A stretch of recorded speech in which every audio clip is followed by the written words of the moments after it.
How to develop projects in 2026। यहाँ पे एक बड़ा सवाल आता है और बहुत सारे लोग दुविधा में रहते हैं कि क्या हम प्रोजेक्ट्स जो बना रहे हैं अपने सीवी के लिए या फिर अपने पोर्टफोलियो के लिए, उन प्रोजेक्ट्स के अंदर हमें पुरानी जैसी चीज़ें यूज़ करनी चाहिए कि एआई आया है तो उसे यूज़ करें।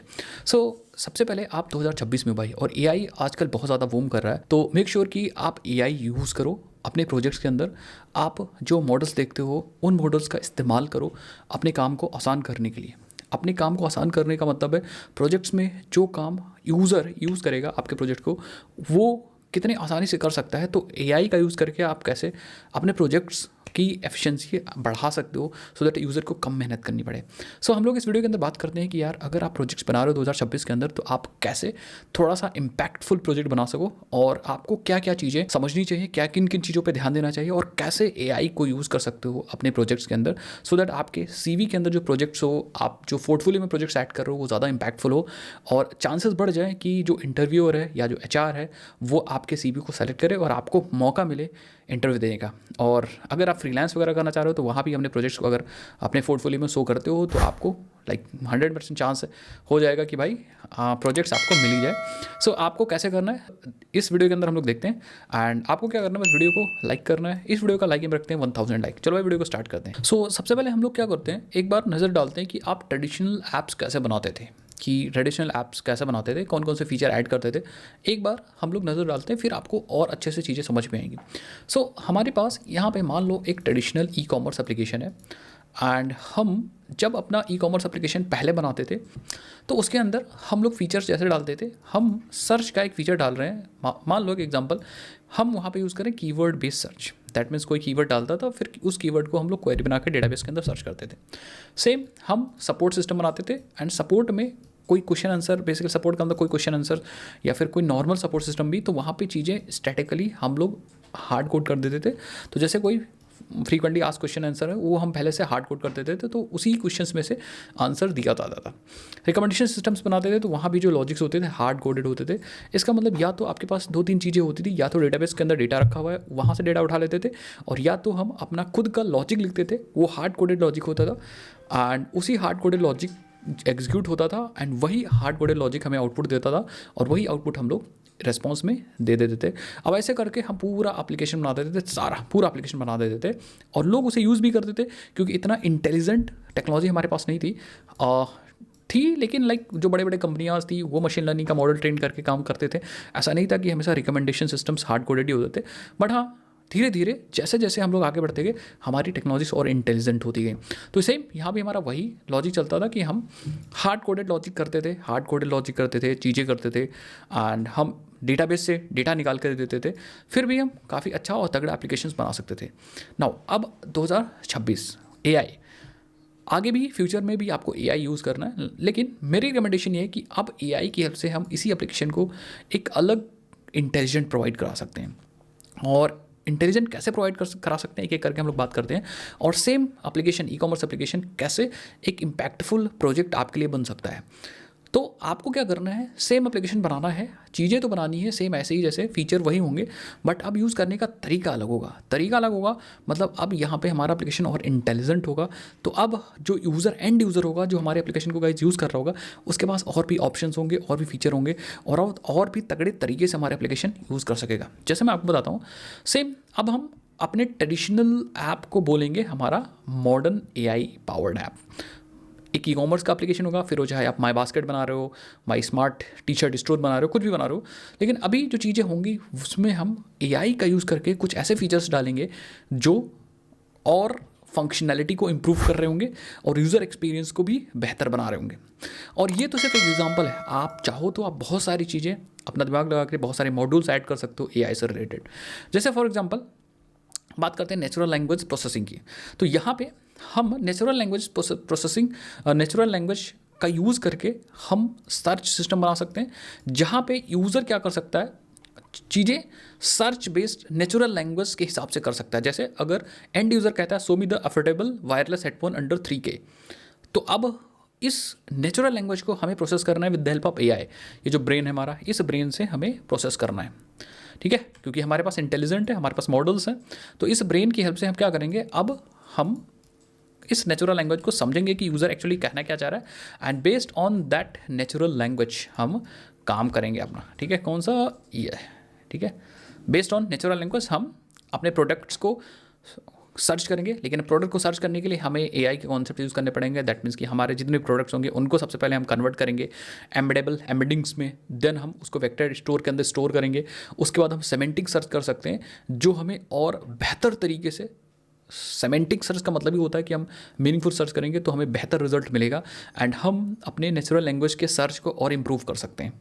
तो ये काम हम करेंगे with the help of AI. तो ये सिर्फ एक पहला यूज़ केस था गाइस, जो मैंने आपको बताया कि आप ऐसा ऐसा कर सकते हो एआई का इस्तेमाल करके, क्योंकि अब हमारे पास ब्रेन है, मॉडल्स है। देन दूसरे एग्जाम्पल की बात करें तो जैसे आप एआई शॉपिंग असिस्टेंट बना सकते हो। एआई शॉपिंग असिस्टेंट क्या करेगा, जैसे लाइक एआई हेल्प करेगा, आप एआई से कुछ चीज़ें पूछ सकते हो, या user can ask which phone is better for gaming. अब ये तो एक सेंटेंस है, कौन सा फ़ोन बेटर है गेमिंग के लिए। अगर ये चीज़ आप रिकमेंड कर पाओगे, इस क्वेश्चन का आंसर दे पाओगे, तो यूज़र के लिए आसान हो जाएगा आपके वेबसाइट पे आके प्रोडक्ट को ख़रीदना। क्योंकि यूज़र आपके पास अगर ये वाली फंक्शनलिटी नहीं है, तो यूज़र आएगा, देखेगा, सर्च करेगा, फिर जो उसको समझ में आएगा वो करेगा। बट अगर आप उसकी हेल्प कर रहे हो कि गेमिंग के लिए आपको फ़ोन खरीदना है तो ये फ़ोन है। इसी तरह आप मान लो यूज़र को खरीदना है को एक आईफोन, अब वो कंफ्यूज है कि हम आईफोन 14 खरीदें कि आईफोन 13 खरीदें। तो अगर वो पूछता है आपसे कंपेयर करके मुझे बताओ आईफोन 14 एंड 13 में क्या डिफरेंस है, तो आपका एआई कंपेयर करके बता दे और आपको रिकमेंड कर दे, यूज़र से यूज़ केस ले ले, उसको रिकमेंड भी कर दे कि आपको ये फ़ोन लेना चाहिए। उसके बाद यूज़र और भी क्वेश्चंस पूछ सकता है, और based on the database and the intelligent हम उसको रिस्पॉन्स दे सकते हैं। दैट मीन्स हमारे पास एक असिस्टेंट ऐसा होना चाहिए जो यूज़र की हेल्प करे, और यूज़र की अगर हेल्प होगी तो भाई एंड यूज़र्स मेहनत बहुत कम करना चाह रहे हैं, रिजल्ट बहुत ज़्यादा चाहते हैं। तो अगर एआई असिस्टेंट हम ऐसा बना दें जो क्वेश्चंस पूछ के और काम कर दें, तो ये एक बहुत बढ़िया तरीका होगा। और आपको यहाँ पे कॉन्सेप्ट्स जैसे मेमोरी, कन्वर्सेशन मेमोरी स्टोर करनी पड़ेगी, prompt templates, tool calling, dB, order services, ये सारी चीज़ें यूज़ करनी पड़ेंगी। इसी तरह आप पर्सनलाइज रिकमेंडेशन सिस्टम से बना सकते हो, जहाँ पे आप कोई किसी कैटेगरी के अंदर है या यूज़र किसी प्रोडक्ट को देख रहा है, तो आप रिकमेंडेशन सिस्टम बना के और प्रोडक्ट को और अच्छे से रिकमेंड कर सकते हो। और आप यूज़र की हिस्ट्री को एनालाइज कर सकते हो, पर्सनलाइज सजेशंस को और पर्सनलाइज कर सकते हो। यूज़र का जो रिकमेंडेशन सिस्टम है, सजेशंस है, उसको और पर्सनलाइज कर सकते हो। और आप ये भी एक्सप्लेन कर सकते हो कि भाई आपके लिए ये प्रोडक्ट क्यों सबसे बेहतर हो सकता है आपके रिकमेंडेशन के अनुसार। तो जब ये चीज़ें होंगी तो जो कन्वर्जन्स होंगे वो आपके वेबसाइट पे, आपके प्रोडक्ट जो सेल कर रहे हो आपके वेबसाइट पे, वो बढ़ने लेंगे। ऐसा करके आप ये एडमिन का भी, जो आपका एडमिन है जो प्रोडक्ट्स को ऐड कर रहा है, या फिर वेंडर है जो प्रोडक्ट्स को ऐड कर रहा है, या उसका भी काम आप आसान कर सकते हो। आप प्रोडक्ट की इमेजेस को ऑटो जनरेट कर सकते हो, आप डिस्क्रिप्शन, टाइटल, बहुत सारी चीज़ एआई के माध्यम से ऑटो जनरेट कर सकते हो, सो दैट जब प्रोडक्ट्स अपलोड होते हैं तो मैक्सिमम चेक्स भी हो जाएं, प्रोडक्ट के डिस्क्रिप्शंस वगैरह तगड़े हों, वो सारा काम आप कर सकते हो। एआई से एसईओ डिस्क्रिप्शन जनरेट कर सकते हो, टाइटल जनरेट कर सकते हो, शॉर्ट समरीज जनरेट कर सकते हो, एंड बहुत सारा काम करा सकते हो एआई की हेल्प से।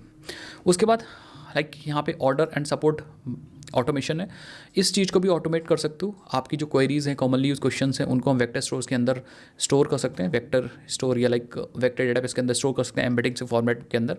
एंड देन रैग का इस्तेमाल करके हम order and support automation system भी बना सकते हैं, जो काफ़ी इफेक्टिव होता है, क्योंकि यूज़र आके उससे इंटरेक्ट करता है, और हमारे बैकएंड के लिए भी बहुत ईजी होता है कि हम ये काम करें।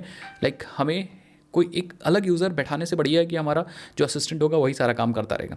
तो बहुत सारा काम कर सकते हो एआई की हेल्प से। एंड यहाँ मैंने कुछ एग्जांपल्स आपको गाइस बताया कि ये आप काम कर सकते हो instead of creating simple traditional apps.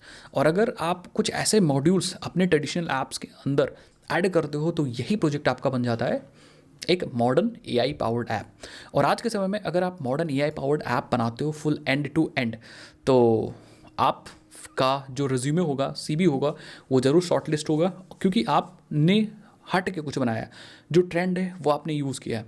सो अब जैसे अगर आप जावा यूज़ करो, स्प्रिंग बूट यूज़ करो, तो आप स्प्रिंग एआई मॉड्यूल आप सीख लो, कैसे आप यूज़ करोगे मॉडल्स को जो होस्टेड है सर्विस प्रोवाइडर्स के द्वारा, और कैसे आप लोकल मॉडल्स को यूज़ करेंगे वो सब चीज़ आप एआई के जो कॉन्सेप्ट्स है, रैग हो गया, टूल कॉलिंग हो गया, फंक्शन कॉलिंग हो गया, लाइक टेम्पलेट प्रॉम्प्ट टेम्पलेटिंग हो गया, ऐसे आप कॉन्सेप्ट्स को, इन सारे कॉन्सेप्ट को आप सीखो और अपने प्रोजेक्ट के अंदर यूज़ करो।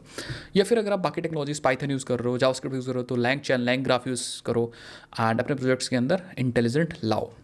सो इस तरह से आप काम कर सकते हो एंड आई होप आपको समझ में आएगा मेरा कहने का मतलब इस वीडियो का पूरा मकसद क्या है, और जो मैं चीज़ समझा रहा हूँ वो आई थिंक आप समझ चुके होंगे। अगर आप समझ चुके हो तो यार एक लाइक ज़रूर करिएगा और कमेंट सेक्शन में बताइएगा कि वीडियो कैसी लगी आपको। And that's it for this video. आपको और भी ऐसी वीडियोस आपको मिलेंगी सो दैट आप अपने गोल को अचीव कर सको। साथ साथ में ऐसे कुछ प्रोजेक्ट्स मैं आपको अपने यूट्यूब चैनल पे भी ला के दिखाऊंगा एंड साथ में हम स्टेप बाय स्टेप बनाएंगे। तो मेक श्योर आप चैनल को ज़रूर सब्सक्राइब करें। मिलते हैं नेक्स्ट वीडियोज़ के अंदर। जय हिंद, जय भारत।